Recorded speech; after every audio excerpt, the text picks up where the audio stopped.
Let's continue our discussion of social hierarchies by talking about how people achieve status in society and how they try to show it off. Now, whether we like it or not, our status in society depends on things like class, education, wealth, and recognition of success. And it is society who forms a general consensus of what these things signify, what value they have. Of course, some elements of our status, such as social class, we can't control, although it's sometimes possible to work your way up the social pecking order. Other aspects of our status, like wealth and professional success, we can control, at least to some degree. And it's these elements, those which we can control, that I'd like to concentrate on today. Let's look first at the concept of success as it relates to establishing our social status. In most societies, the bottom line is that people generally want to be associated with success. Why? Because it makes them valued in society, and it gives them power, influence, and prestige. So what's the quickest way to get this power, do you think? Through attaining wealth, of course. The one thing within everyone's grasp, regardless of their roots.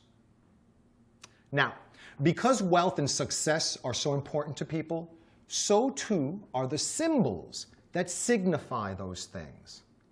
These so-called status symbols, usually possessions or activities, are the things we use to measure a person's social or economic prestige.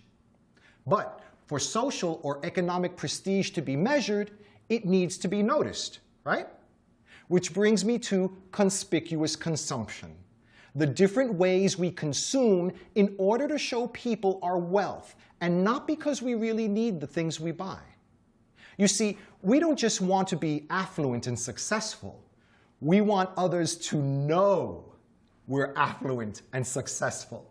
And status symbols allow us to advertise our success. We're all familiar with the big house in the exclusive residential district with the expensive BMW parked in the driveway, right? Conspicuous consumption is about showing off our wealth and success. So let's now look at how we do this. Through what symbols do we try to show our status? Well, there's fashion, for a start. The idea of using clothes to signal social status has a long history. However, while in the past, status was indicated by who was permitted to wear what, today it's indicated by the cost of a person's clothing, which of course is why designer labels have assumed almost iconic status in global 21st century culture. A trend originating largely in the fashion houses of Europe around a century ago. The idea is, if you can afford Dior, Chanel, or Vivienne Westwood, then you must be a high flyer. Okay, how many of you have heard of trophy wives or trophy husbands? Anyone?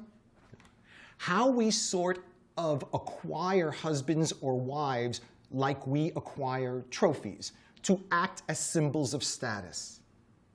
Well, it seems that trophy kids are the new indicators of social status, offspring who say something about their parents.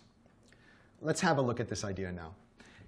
You know, if you look back at census data over recent decades, richer has tended to mean fewer kids. As the average incomes of families have increased, the smaller those families have become.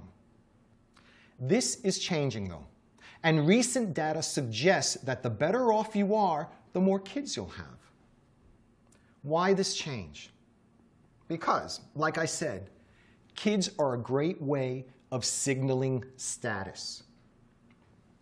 Perhaps they go to the most prestigious schools, enjoy elite sports, and so on. Their parents may be able to talk about the yachting or horse riding championships their children have won, or perhaps their entry into Harvard or Yale. The point? These kids are symbols to the outside world that their parents have made it. Now, as we've seen, status symbols have a lot to do with ownership and the idea of conspicuous consumption, being able to show off your wealth. But there's a new idea now being talked about called status skills. The idea that by mastering certain skills, we acquire status. TV shows are reflecting, and probably driving, this new obsession. And more organizations are jumping on the bandwagon here. They're trying to meet demand by offering professionally run courses in areas such as cooking, dancing, gardening, winemaking, scuba diving. And vacations are increasingly selling on the basis of skills rather than thrills, with companies building in opportunities to develop often exotic or traditionally elite skills such as horse riding, parachuting, bungee jumping, and other fun stuff like that. Now, acquiring these skills is one thing.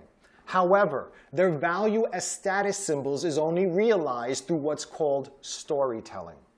In other words, through showing off what you've learned by talking about it, through creating opportunities for those you want to impress or influence to see your skills. That's what brings the status.